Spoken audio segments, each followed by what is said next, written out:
The rain was relentless that October evening in Portland, hammering the windows of our renovated loft like it wanted to break in.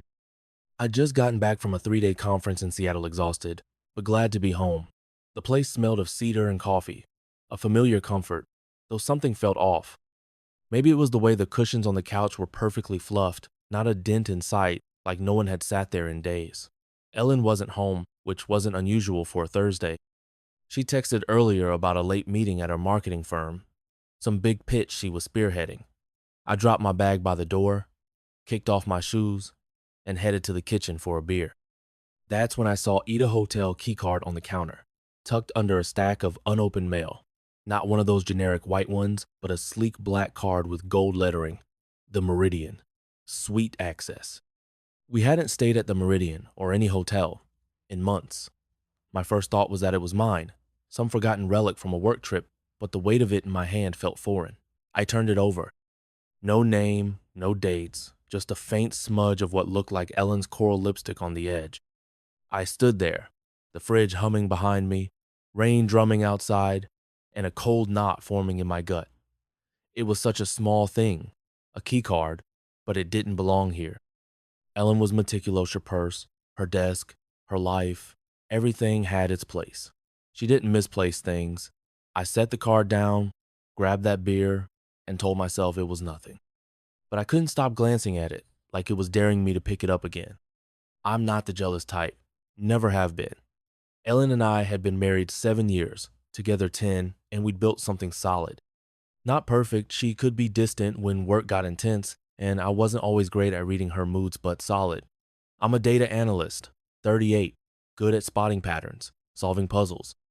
That's what I told myself as I sat on the couch, staring at the keycard now on the coffee table. A puzzle, not a betrayal, not yet. Ellen came home around 9, her hair damp from the rain, her smile tired but warm. "Hey, you're back," she said, dropping her bag and kissing my cheek. She smelled like her usual jasmine perfume, but there was something else. Cigarette smoke, faint but unmistakable. She didn't smoke, never had. "Rough day?" I asked, keeping my voice light. She sighed, kicking off her heels. "Endless. The client's a nightmare." "How was Seattle?" "Same old. Panels, bad coffee, worse Wi-Fi." I nodded at the counter. "Found something weird when I got in. Hotel key. Yours?" Her eyes flicked to the counter, then back to me. It was quick, but I caught it a flicker of something. Not panic, but calculation. "Oh, that," she said, laughing softly. "Must have grabbed it by mistake at the office. We had a vendor lunch at the Meridian last week. Things got chaotic.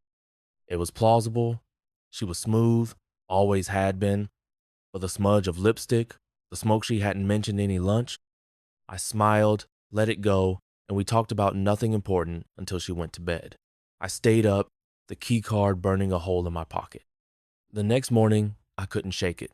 That key card wasn't an accident, it was a loose thread, and I'm the kind of guy who pulls. I started with the easy stuff for public Instagram, Twitter, the usual. Ellen posted curated glimpses of her life. Coffee shops, her running trail, cryptic quotes about chasing dreams.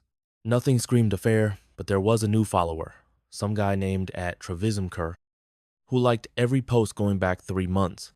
His profile was private, just a grainy photo of a guy in sunglasses and a bio that read, "Living for the moment.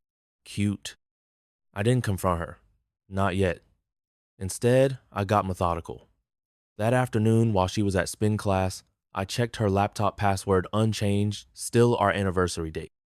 Her email was clean, but her calendar had a recurring client dinner every Wednesday for the past 2 months. No details, just a time and Meridian. I cross-referenced her credit card statements on the nothing for the Meridian, but there was a $200 charge at a boutique I didn't recognize, dated a month ago. Ellen hadn't shown me any new clothes. I needed more.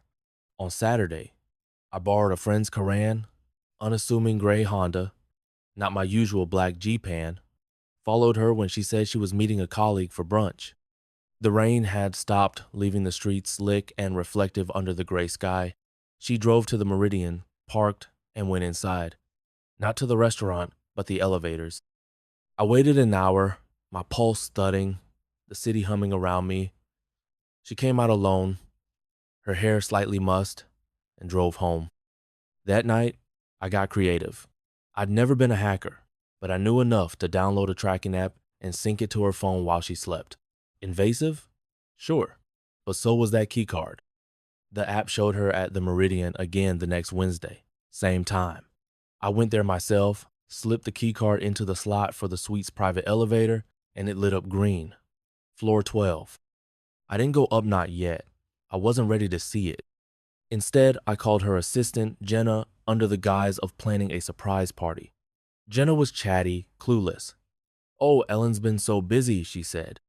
"Those late nights with the new consultant, Travis something. They're always working on that big account. Travis at Travis Kerr."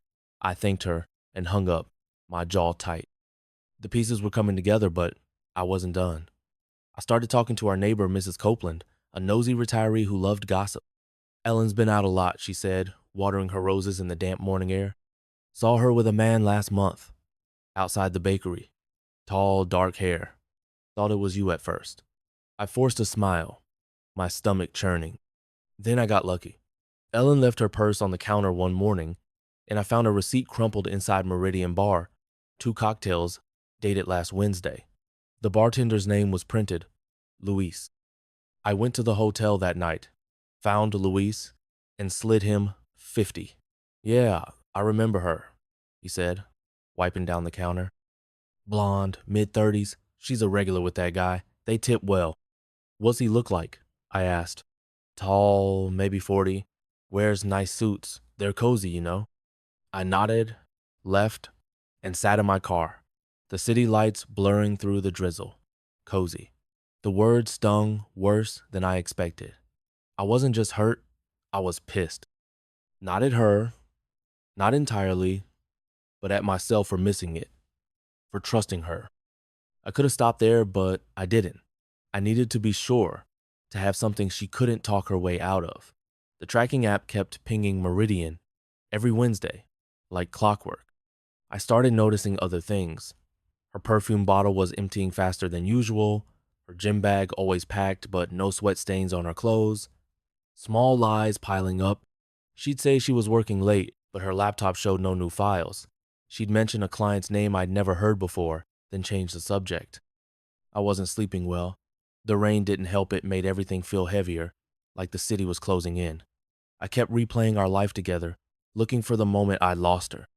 Was it when I took that promotion, working longer hours, when she started traveling for pitches, or was it always there, a crack I'd ignored? I didn't want to be the guy who falls apart, so I leaned into the puzzle. If Ellen was playing a game, I'd play better. I went back to the Meridian one evening, not to confront her, but to test a hunch. I used the keycard again, rode the elevator to the 12th floor. The hallway was quiet, carpeted in deep burgundy, the kind of place that swallowed sound. I didn't knock on any doors, I just stood there, imagining her behind one, laughing, lying. The thought made my chest tight, but I pushed it down. I wasn't here to feel. I was here to know. Back home, I dug deeper. I found an old burner phone in her desk drawer, nothing fancy, just a cheap flip phone, the kind you buy for emergencies, or secrets. It was dead, but I charged it in my office, away from her. One text thread. No name, just a number. "Same time next week?" Her reply, "Can't wait." Dated 2 weeks ago. I cross-checked the number online, it was unlisted, but a reverse lookup gave me a name. Travis Kerr. Consultant. Married. No kids. Based in Seattle, but in Portland. Every week for business. I sat back, the phone heavy in my hand. Travis wasn't just a fling, was a pattern. A choice she'd made over and over. I could have called him, blown up his life, but that wasn't the move. This was about her. About us. I spent the next few days in a fog, the evidence piling up like bricks on a wall I couldn't ignore. I wasn't sure what hurt more, the betrayal or the fact that I'd been blind to it, but I wasn't going to let it bury me. I started planning not just to confront her, but to take back control. Ellen thought she knew Mustetti, predictable Matt. She was about to meet the guy who didn't back down. The rain hadn't let up all week. turning Portland into a maze of reflections and shadows. It suited my mood, restless, sharp, like I was moving through someone else's life. I'd spent days piecing together Ellen's secret, and now I had enough. The key card, the receipt, the tracking logs, the burner phone, even Mrs. Copeland's offhand comment about the tall guy. Travis Kerr wasn't a ghost anymore. He was real, flesh and blood, and I was done letting him haunt my marriage. I didn't want to just catch her.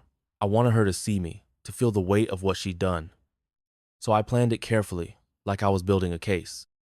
I booked a table at the Meridian's rooftop restaurant for Wednesday night, the same hotel she'd been sneaking off to, but a different stage. I told her I wanted to surprise her with dinner after her meeting. She hesitated on the phone, her voice catching for half a second, but she agreed.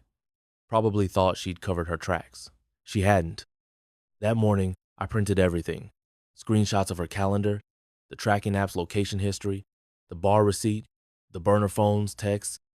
I even had a photo I'd snapped of her entering the Meridian last week, her scarf catching the wind like a flag of guilt. It felt like overkill, but I wasn't taking chances. Ellen was smart. She'd talk her way out of a corner if I gave her one. I wasn't going to. I spent the day tying up loose ends. I called Jenna again, Ellen's assistant, fishing for more. "Oh, Travis is in town today," she said, oblivious. Ellen's been prepping for his presentation all week. Presentation. Right. I thanked her, hung up, and checked Travis's LinkedIn. He'd updated it yesterday. Excited for new opportunities in Portland. The guy had nerve. I'd give him that. By afternoon, I was restless, pacing our loft. The rain tapped the windows, steady as a heartbeat. I kept thinking about Ella, not just the lies, but who she'd become. She wasn't the woman I'd married, or maybe I'd never really seen her. She'd always been ambitious, chasing the next deal, the next spotlight. I'd admired it once. Now it felt like a blade she turned on me. Was she bored, lonely, or just greedy for something I couldn't give her? I didn't know, and that was the worst part. I got to the Meridian early, taking the elevator to the rooftop. The restaurant was all glass and steel, the city skyline glittering below like a promise it couldn't keep.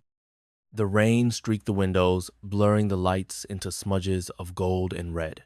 I picked a corner table, private but with a view of the door. My folder of evidence sat in my bag, heavy as a gun I didn't want to fire. Ellen arrived at 8, 0 sharp, looking like she'd stepped out of one of her Instagram posts. Black dress, hair swept up, a smile that could sell anything. She kissed my cheek, her perfume sharp with jasmine, and sat across from me. "This is nice," she said, glancing around. "Unexpected. Thought we could use a change," I said, keeping it light. We ordered Winnie Pinot Noir she liked and made small talk. She was good, I'll give her that. Charming, deflecting questions about work, with stories about her team, her clients, the usual. But I saw the cracks, her fingers tightening on her glass, the quick glances at her phone when she thought I wasn't looking. I let her talk, let her think she was in control. The waiter brought our appetizer, some fancy bruschetta neither of us touched, and I leaned back, studying her. She was beautiful, always had been, but there was a hardness now, a calculation in her eyes. I wondered how long it had been there. "Found something interesting," I said finally, sliding the keycard across the table. Her smile faltered, just for a second. "Care to explain?" She recovered fast, laughing softly. "It's nothing, Matt. I told you. From that lunch. Cut the crap, Ellen." My voice was low, calm, but I leaned in, letting her feel the weight of it. "I know about Travis, the suites, the client dinners. I've got receipts, logs, even a bartender who remembers you two getting cozy." Her face went pale, but she didn't break. "You're spying on me?" she hissed, turning it back. "That's pathetic." "Pathetic's lying to my face for months." I shot back. I pulled the folder from my bag, spread the evidence like a poker hand. The receipt, the tracking logs, the photo, the text. "Who is he? Some consultant you're screwing to close a deal? Or just a midlife crisis in a suit?" She stared at the papers, her jaw tight. For a moment, I thought she'd cry, but she didn't. "You don't get it, do you?" she said, her voice cold now. "You're always so steady. Predictable. Travis sees me. He gets what I'm trying to build. Build? I laughed, sharp and bitter. This isn't ambition, Ellen. It's betrayal. You don't get to rewrite the story because you're bored. She leaned back, crossing her arms. And you think this, she gestured at the folder, makes you the hero? Digging through my life like some paranoid creep? I'm not the one sneaking around, I said. You made this mess. I'm just cleaning it up. The waiter hovered nearby, sensing the tension, but I waved him off. Ellen sipped her wine, her eyes locked on mine. What do you want, Matt? A divorce? To humiliate me? I want the truth, I said. And I want you to know I'm not the idiot you thought I was. She laughed a brittle, defensive sound. Fine. Yes. I've been seeing him. It's not what you think. It's not love. It's escape. You wouldn't understand. Try me, I said, but she just shook her head. We sat in silence, the rain louder now, like static. I could have screamed, thrown the table over, but that wasn't me. I'd won, in a way exposed her, taking control. But it didn't feel like victory, it felt hollow. I didn't leave right away. Part of me wanted to hear her out, to understand why she'd done it. Was it really escape, like she said? Or was she just chasing something shinier, someone who made her feel like the star of her own show? I thought about the early Daisha laugh, the way she dragged me to dive bars, her dreams of running her own firm. Where had that woman gone? You could have talked to me, I said finally, my voice quieter now. If you were unhappy, you didn't have to do this. She looked away, her fingers tracing the rim of her glass. You wouldn't have listened. You never do. It stung, because there was a sliver of truth there. I wasn't perfect. I'd buried myself in work, let her drift, but that didn't justify this. Nothing did. I stood, leaving the folder on the table. Keep it, I said. Maybe it'll remind you who you're supposed to be. She didn't stop me as I walked out, the rain swallowing me up. The city felt different now, colder, sharper, like it was watching me decide what came next. Divorce was the obvious move, but I wasn't sure I wanted to let go that easily. Not out of love, maybe out of spite or pride, or just the need to figure out who I was without her. I kept the keycard in my pocket, heavy as a choice I hadn't made yet. I could ruin her sending the evidence to her boss, her friends, Travis's wife, or I could walk away, start over, let her live with her own lies. The rain soaked through my jacket, but I kept walking, the skyline fading behind me, and for the first time in weeks, I felt something like freedom.